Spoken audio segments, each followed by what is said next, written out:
मित्रांनो, आज आपण गोष्ट न पाहता एक कथा ऐकणार आहोत. ही कथा अकबर आणि बिरबल यांची असून त्यांच्यामध्ये आत्म्याचा संवाद कसा होतो हे मी तुम्हाला सांगणार आहे. चला तर मग वेळ न घालवता आपण आपल्या कथेला सुरुवात करू. पण त्याआधी तुम्ही माझ्या चॅनेलवर नवीन असाल तर चॅनेलला लाईक, शेअर आणि सबस्क्राईब करा. त्यामुळे मी ज्या नवीन नवीन कथा किंवा गोष्टी सांगते त्या तुम्हाला ऐकायला व बघायला मिळतील. चला तर मग उशीर न करता लगेच कथेला सुरुवात करूया. तर कथेचे नाव आहे आत्म्याचा संवाद. एकदा अकबर आणि बिरबल यांच्यात बोलणे चालू होते. बोलता बोलता बिरबल म्हणून गेला, बादशहा, आपण जसे एकमेकांशी बोलतो तसेच आपले आत्मे एकमेकांशी बोलतात. हे ऐकून अकबर लगेच म्हणाला, असे बोलणे तुला शोभत नाही.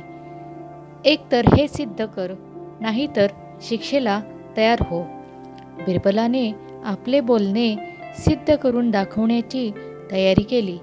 बिरबल व अकबर लगेचच वेषांतर करून ग्रामीण पोशाखात बाहेर पडले. बिरबल मालक तर अकबर बादशाह त्याचा नोकर झाला होता. काही अंतर गेल्यावर त्यांना एक जंगल लागले. समोरच एक लाकूड तोड्या झाडे तोडत होता. त्याला पाहताच बिरबलाने अकबराला विचारले, हुजूर, या लाकूड तोड्याबद्दल आपले काय मत आहे? बादशहा म्हणाला, अरे, याला आत्ताच्या आत्ता मारून टाकावेसे वाटत आहे. तुला दिसत नाही का? तो फळाफुलांनी बहरलेले हिरवेगार झाड तोडत आहे ते. बिरबलाने म्हटले, आपण त्याच्याजवळ जाऊ. ते त्याच्याजवळ गेले आणि बिरबल लाकूड तोड्याला म्हणाला, भाऊ, तू हे हिरवेगार झाड का तोडत आहे? लाकूड तोड्या म्हणाला, मित्रा, अरे, माझे उदरनिर्वाहासाठी ही झाडे लागतात. राजधानीकडून आलेले दिसतात का नवीन बातमी? बिरबल म्हणतो, अरे, अकबर बादशाह या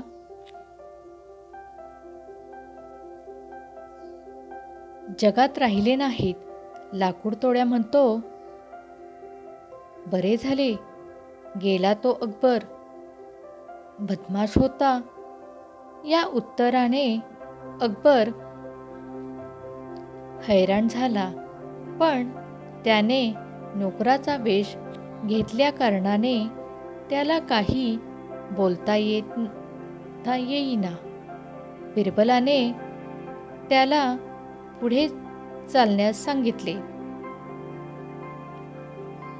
दोघे पुढे गेले तर काही अंतराने एक वृद्ध महिला बकऱ्या चारताना दिसली. बिरबलाने परत अकबराला विचारले, या महिलेबद्दल तुमचे काय मत? अकबर म्हणाला, या म्हाताऱ्या वयात सुद्धा ती बकऱ्या चारत उन्हातान्हात फिरत आहे. म्हणजे ती तिच्या कुटुंबासाठी खूप कष्ट घेत आहे.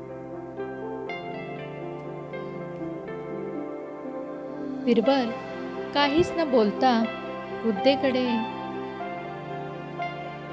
अकबराला घेऊन गेला. त्याने वृद्धेला विचारले, आजी, तुम्ही या वयात बकऱ्या का चारत आहात? वृद्ध महिला म्हणाली, माझ्या कुटुंबाचे पोट या बकऱ्यांवर चालते. त्यानंतर बिरबलाने तिलाही अकबराच्या मृत्यूची बातमी सांगितली. त्याबरोबर वृद्धा मोठमोठ्याने रडू लागली. हे पाहून दोघेही तिथून पुढे गेले. मग बिरबल अकबराला म्हणाला, हुजूर, तुम्ही लाकूड तोड्याबद्दल गैरशब्द वापरले, त्यानेही तसेच शब्द तुमच्याबद्दल वापरले. या उलट वृद्धेच्या बाबतीत तुम्ही चांगले बोलला. तिने तुमच्या खोट्या मृत्यूवर खरे दुःख व्यक्त केले. म्हणजेच आपल्याला हे मान्य करावेच लागेल की तुमच्या आत्म्याने जे विचार प्रकाशित केले त्याचे प्रत्युत्तर समोरच्या आत्म्याकडून मिळाले. खरंय ना? अकबर हसला. तात्पर्य, सद्भावनेतून सद्भावना वाढीस लागते, वाईटातून वाईट घडते. त्यामुळे सर्वांसाठी चांगला विचार करा, चांगले प्रत्युत्तर मिळेल.